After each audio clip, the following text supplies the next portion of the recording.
Bienvenue au chemin de vie neuf et ou poisson sur la chaîne de théâtre, thérapie holistique d'épanouissement et d'accomplissement pour cet horoscope onomantique du mois de mars. Alors, nouvelle présentation, parce que j'ai cassé mon trépied et que je trouvais que la carte sur le mur c'était peut-être trop éloigné. Donc j'essaye ce type-là, plus linéaire et plus plat. On va essayer, on va voir ce que ça donne. Sachant que j'expliciterai à chaque fois les axes d'influence des maisons qui sont ici, d'accord. Je vous les montrerai à la caméra, ce sera plus simple. Et puis voilà, je détermine toujours les arcanes par calcul astronumérologique. Voilà, donc je vais commencer. Ce mois-ci, donc pour vous les poissons et les chemins de vie neufs, on a la grande prêtresse. Je vous la montre. La grande prêtresse qui nous parle de quoi?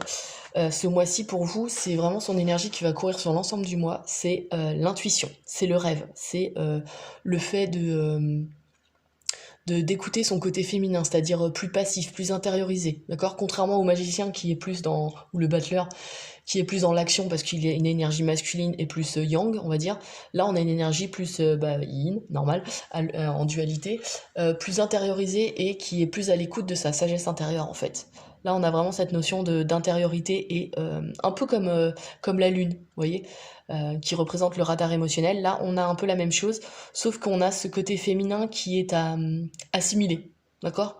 Donc là, il y a vraiment une notion de soit vous observez si vous avez des questions, observez les rêves qu'on vous donne, les rêves la nuit, ou alors tout ce qui est intuition en fait, hein. Intuition, message, un peu capter les messages de l'au-delà, enfin de l'au-delà, façon de parler, de l'univers, voilà, peu importe comment vous l'appelez, mais voilà, d'accord, les synchronicités.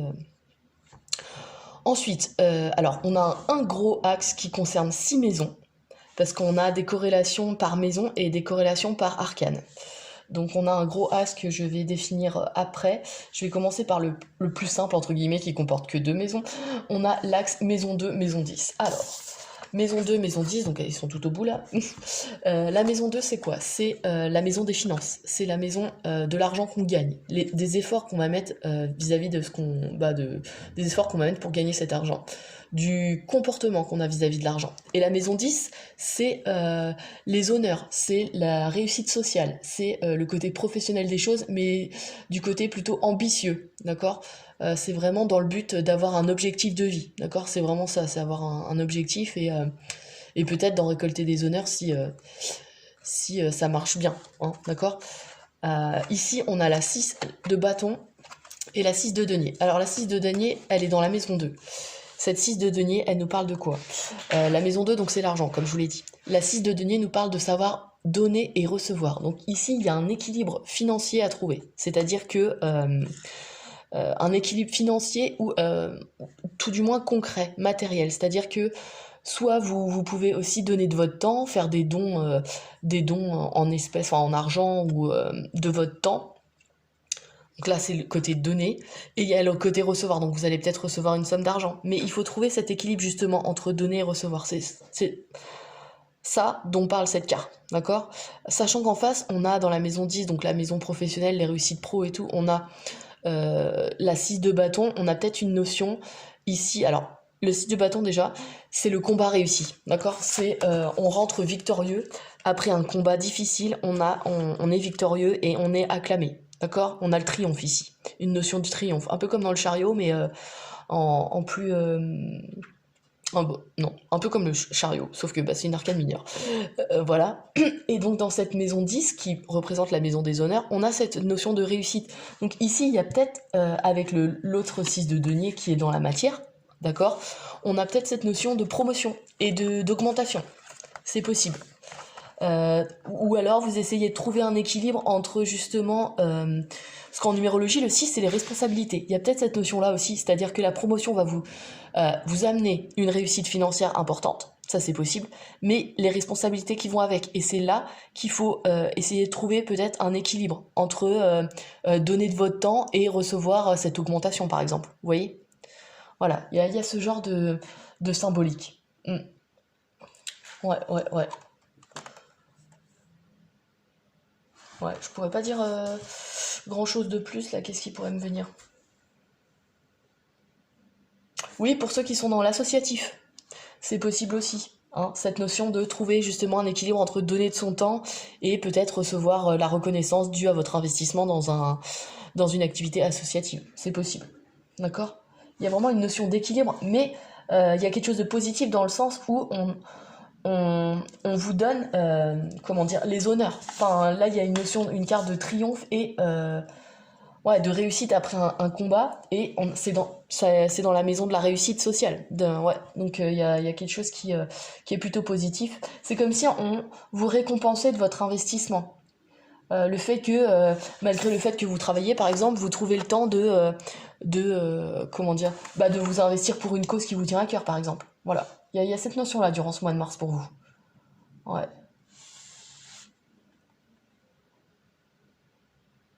Mm. Ou alors, la rémunération que vous avez est à la hauteur de l'investissement professionnel que vous avez mis. Ça, c'est plutôt pas mal aussi. Ouais. En tout cas, il y a une augmentation soit dans la reconnaissance que les gens peuvent vous donner, soit dans les revenus, d'accord ? Maison 2, axe maison 2, maison 10, on a cette notion-là, d'argent et de réussite professionnelle. Donc ça, c'est plutôt positif. Alors maintenant, on va attaquer le gros des axes d'influence, hein.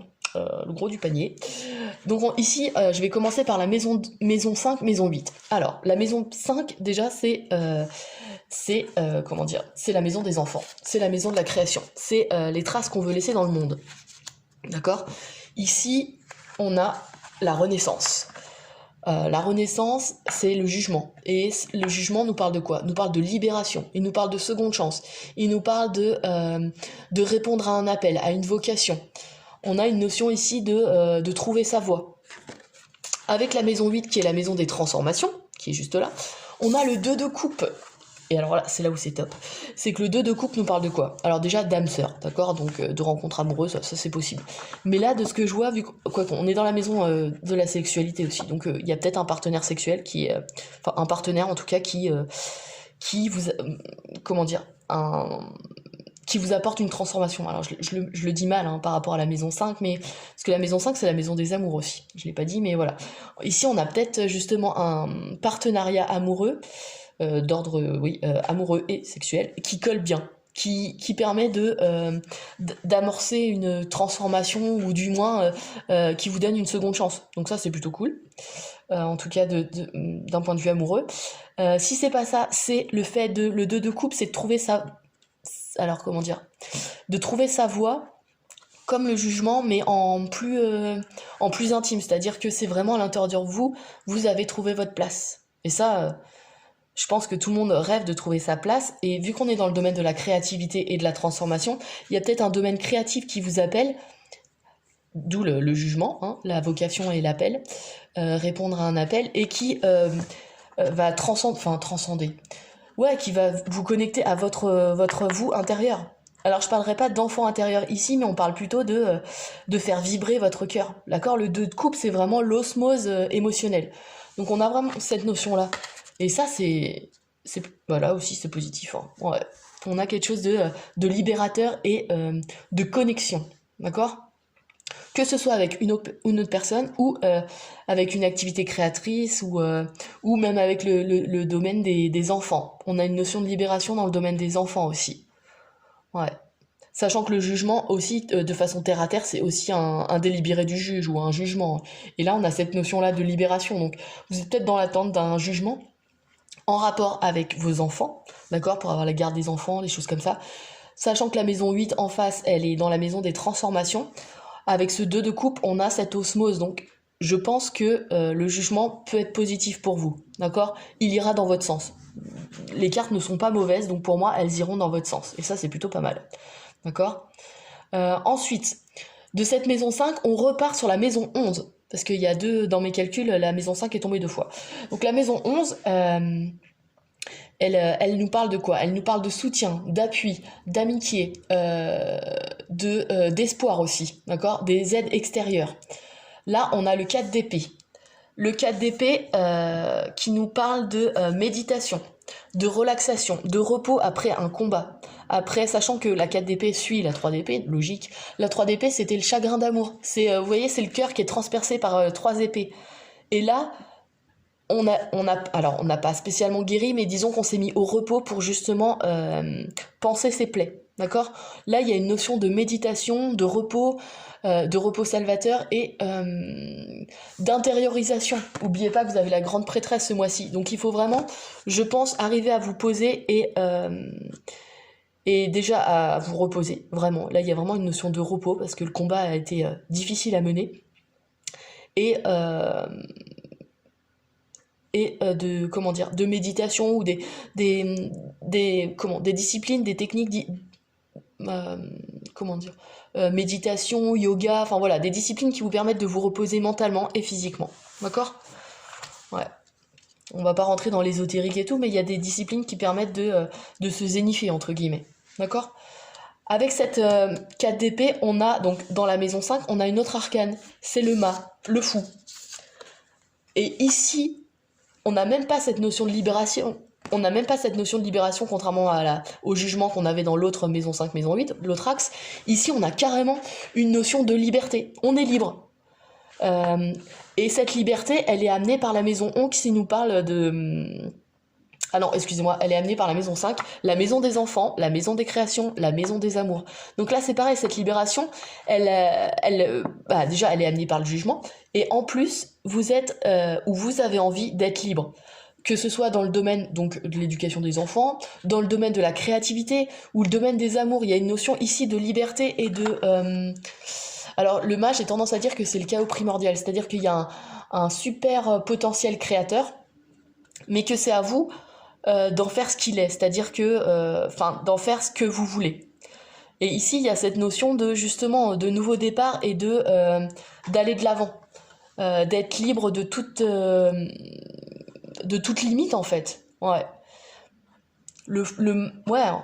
Poussé à l'extrême, le mât peut être considéré comme les marginaux, les gens qui n'arrivent pas à vivre dans une société car il y a trop de règles.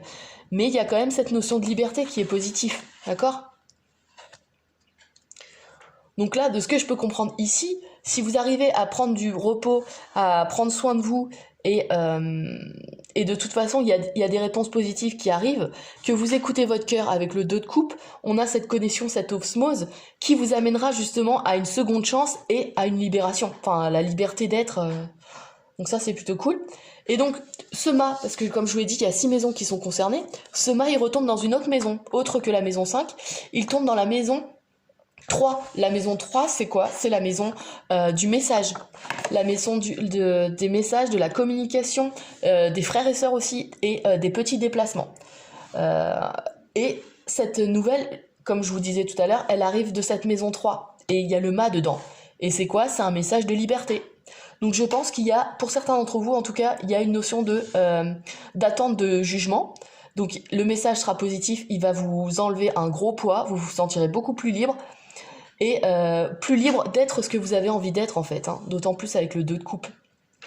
Et donc dans cet axe maison 3, on rebondit avec la maison 12, qui a la 4 de denier. Donc on a le mât 4 de denier. Le 4 de denier, c'est quoi? Dans la maison 12, le 4 de denier nous parle, déjà le 4 de denier, c'est la sécurité, c'est le confort, c'est la zone de confort, c'est le côté hyper carré, c'est que on a nos acquis et ils sont inébranlables. On n'a pas envie de dépasser cette zone de confort. Et pourtant, elle tombe dans la maison 12 qui nous parle des épreuves. C'est la maison des épreuves, c'est la maison de la spiritualité, du détachement. C'est la maison aussi alors de tout ce qui est maladie, voilà. Mais ici, on a cette notion de déjà peut-être de partager. De partage. Autant, alors... Le pentacle, le denier, c'est la matière. Donc on vous demande pas spécialement de partager votre argent, mais plutôt de partager peut-être votre savoir. Par exemple, en maison 12, la spiritualité, peut-être ce que vous avez appris, toutes les épreuves que vous avez pu traverser vous ont amené à une certaine sagesse et il serait peut-être bon pour votre développement, avec le 4 d'épée ici, qui nous parle de repos, mais aussi de méditer, voilà. On a peut-être cette notion de partager ses connaissances, sa sagesse, d'accord, due aux épreuves qu'on a traversées, par exemple. On a cette notion-là. On a aussi cette notion beaucoup plus matériel et terre à terre, de ne pas s'accrocher à l'argent parce que l'argent est éphémère. C'est une énergie, d'accord? Comme tout ce qui ce qui régit notre monde, et c'est une énergie qui bouge. Donc ça peut être des hauts, ça peut être des bas, et dans la maison 12, ça peut être une leçon à apprendre, d'accord? Dépasser sa zone de confort, dépasser le côté sécurisant d'avoir toujours de l'argent sur son compte en banque. Alors je dis pas qu'il faut tout cramer, mais je pense qu'il y a un équilibre à trouver, d'accord? On a cette notion-là aussi qui ressort. Et la maison 12, c'est aussi la maison de la fin, quand on y pense. C'est la fin du cercle zodiacal, et cette fin, elle est vraiment représentée dans tout ce gros axe, maison 8, maison 5, maison 11, maison 3.